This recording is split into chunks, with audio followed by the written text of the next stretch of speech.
Ben ritrovati gentili amici e amiche alla visione all'ascolto per quanto riguarda gli speciali di friulitv.net. Già collegato con noi da Udine Guido De Michelis, che lo saluto. Già in Buongiorno a preview, te. ecco Guido, già in preview ho detto mi sembri uno, come faccio un esempio, come l'Udinese avesse battuto l'Inter per 3-1 dalla faccia, no? Come si dice in questi casi. Ma Che sicuramente sprizzi sorriso. abbiamo goduto come Cioè, sportivi, come friulani, ma anche come giornalisti sportivi di una bella emozione, di una bella partita. Questi sono i due ingredienti che direi fondamentali per una domenica sportiva di un certo livello. certo.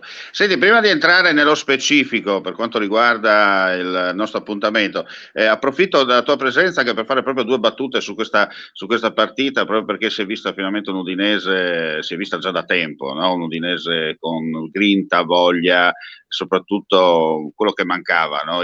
Quelle cose fondamentali. Ma diciamo che fondamentalmente le prime due partite avevano lasciato un po' di amaro in bocca, nel senso che non c'erano stati i risultati sperati, ma d'altro canto affrontare il Milan a San Siro non era un'impresa semplice, lo si è visto anche con qualche sbavatura difensiva di troppo. La partita poi successiva con la Salernitana, un semplice 0-0 pur giocando in 10, e questo era stato anche abbastanza significativo, e poi c'è stato questo exploit incredibile di 5 vittorie che dimostrano che il lavoro del tecnico Sottile sta dando i suoi risultati. La squadra sta giocando al meglio delle proprie possibilità, e che non sono ovviamente cose di poco conto, perché dobbiamo tener conto che sono state superate squadre come la Roma, come la Fiorentina, l'Empoli stesso e ieri l'Inter, che dobbiamo dire, certo, partiva con i favori all'inizio della stagione, tant'è che invece Inter e Juve sono le due grandi deluse di questa stagione, e la novità, al di là ovviamente del Napoli che si conosceva e dell'Atalanta che, non essendo impegnata nelle manifestazioni europee, ha evidentemente più opportunità e la testa più sul campionato, e l'altra grande sorpresa è proprio questa Udinese di Sottil che comincia a farci sognare. E questa è la cosa importante. Torniamo a noi invece per l'appuntamento odierno, parliamo delle iniziative, no, legate alla tua associazione di cui sei da tanti anni insomma presidente, due belle cose per sensibilizzare, no, l'ambiente e non solo. Allora, parliamo di questa iniziativa legata all'Alzheimer. Sì, allora intanto va fatta una precisazione che io sono da moltissimi anni nel consiglio direttivo e sono sempre stato vicepresidente, e voglio mantenere questo ruolo, ma non è fondamentalmente questo il problema. Il problema è che, ecco, per quanto riguarda la parte di comunicazione, sono io che l'ho sempre seguita da oltre ormai 20 anni.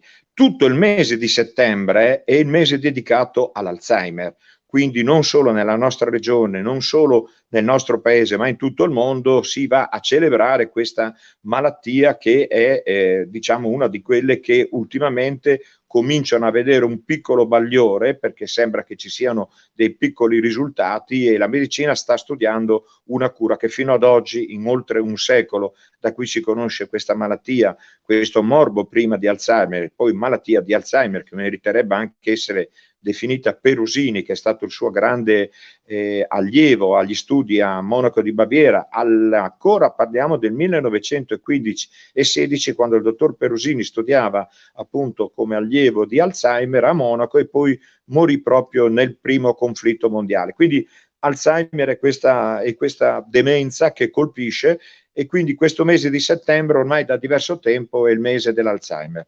Il 21 è proprio la giornata mondiale, per cui anche a Udine, come in altre località della nostra regione, si celebrerà questa giornata, e quindi noi alle 15:30 sotto la loggia del Lionello in Piazza Libertà celebreremo, organizzeremo questo incontro pubblico in occasione appunto della giornata mondiale. È un invito a cui si può uniti insieme, un incontro e un confronto tra le realtà che si preoccupano di questa malattia di Alzheimer, e in particolare non solo dei malati, ma dei familiari, che a nostro modesto avviso sono l'anello debole di questa catena, che colpisce in regione oltre 25.000 persone. Sono un numero notevolissimo, e fortunatamente da un punto di vista, ma sfortunatamente per l'evolversi della malattia, è in continuo aumento, ma aumenta l'età della popolazione e quindi conseguentemente anche le opportunità che queste demenze colpiscano la parte del cervello e che quindi vadano a bruciarsi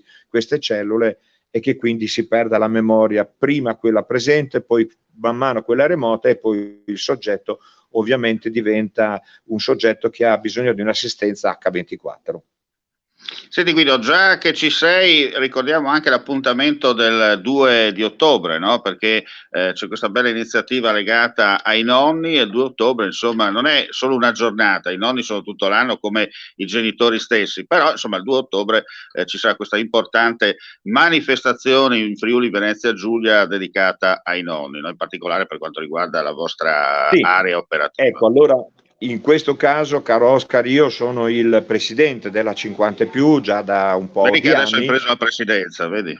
Lì ho preso la presidenza, sì, non se ne possono prendere più di tante, lì avevo prima la vice, oggi la presidenza. Niente, il 2 di ottobre è stato conclamato da parte del Presidente della Repubblica come la giornata, la festa degli angeli e quindi dei nonni. Quindi ormai già da 12 anni noi celebriamo il 2 di ottobre la festa dei nonni. È una festa in cui vogliamo mettere in risalto il ruolo importante e fondamentale che ha nella nostra società il nonno, che specie in questi ultimi anni della pandemia è stato fondamentale nell'aiuto delle proprie famiglie, non solo nel gestire, nell'aiutare, nell'accompagnare i propri nipoti, ma proprio come fonte di sostentamento anche economica. Quindi il 2 di ottobre è una grande festa, la faremo per quanto riguarda Udine, ma si fa anche per esempio a Pordenone, io posso parlarti ovviamente per Udine, la faremo alla chiesa di San Francesco, ci sarà una bella cerimonia in cui verranno premiati anche dei nonni che risulteranno a giorni, termineremo questo concorso e ci sono un nonno nel volontariato, uno nello sport e uno nelle attività